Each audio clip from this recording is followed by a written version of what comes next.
അതായത് പിണറായി വിജയൻ തെറ്റുകൾ തിരുത്തുകയല്ല, കൂടുതൽ തെറ്റുകളിലേക്ക് സഞ്ചരിക്കുക.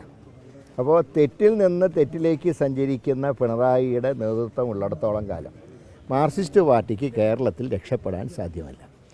ഇന്നലെ അദ്ദേഹം തൃശ്ശൂർ BJP ജയിച്ചതിനെക്കുറിച്ച് അദ്ദേഹം സൂചിപ്പിക്കേണ്ടായി. സത്യത്തിൽ അതിനുള്ള വഴിയൊരുക്കി കൊടുത്ത CPM ആണ്. കാരണം 56,000 വോട്ടുകൾ BJPക്ക് തൃശ്ശൂരിൽ ചേർക്കാൻ കൂട്ടുനിന്നത് മാർക്സിസ്റ്റ് പാർട്ടിയുടെ ഉദ്യോഗസ്ഥന്മാരാണ്. അത് കരുവണ്ണൂർ കേസിൽ നിന്ന് തലയുയരാൻ വേണ്ടിയിട്ടുള്ള ശ്രമമാണ്.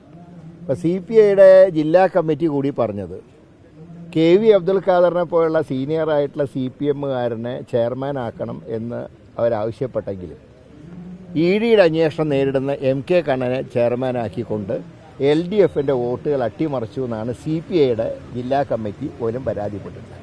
അപ്പോൾ ഒരു ഭാഗത്ത് BJPയെ കുറ്റം പറയുകയും മറുഭാഗത്ത് BJPയെ സഹായിക്കുകയും ചെയ്യുന്ന പ്രവണതയാണ് മുഖ്യമന്ത്രി സ്വീകരിച്ചിട്ടുള്ളത്.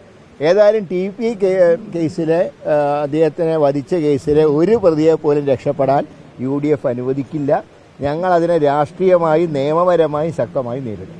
പ്രസംഗത്തിൽ ഒരു കാര്യം കൂടി പറഞ്ഞായിരുന്നു, ഈ തെരഞ്ഞെടുപ്പ് തോൽവിയെയും ഒപ്പം തന്നെ വിജയത്തിനെയും ഒരുപോലെ കാണണമെങ്കിൽ ആ വിജയം പോലും പഠിക്കണമെന്ന് ആ ഒരു സാഹചര്യം അല്ല, നമ്മൾ ഏത് ട്രെൻഡിൽ വിജയിച്ചു ആ ട്രെൻഡുകൾ അടുത്ത ഇലക്ഷനിൽ നമ്മളെ സഹായിക്കും. ഇതുകൂടെ പഠിക്കേണ്ടത്.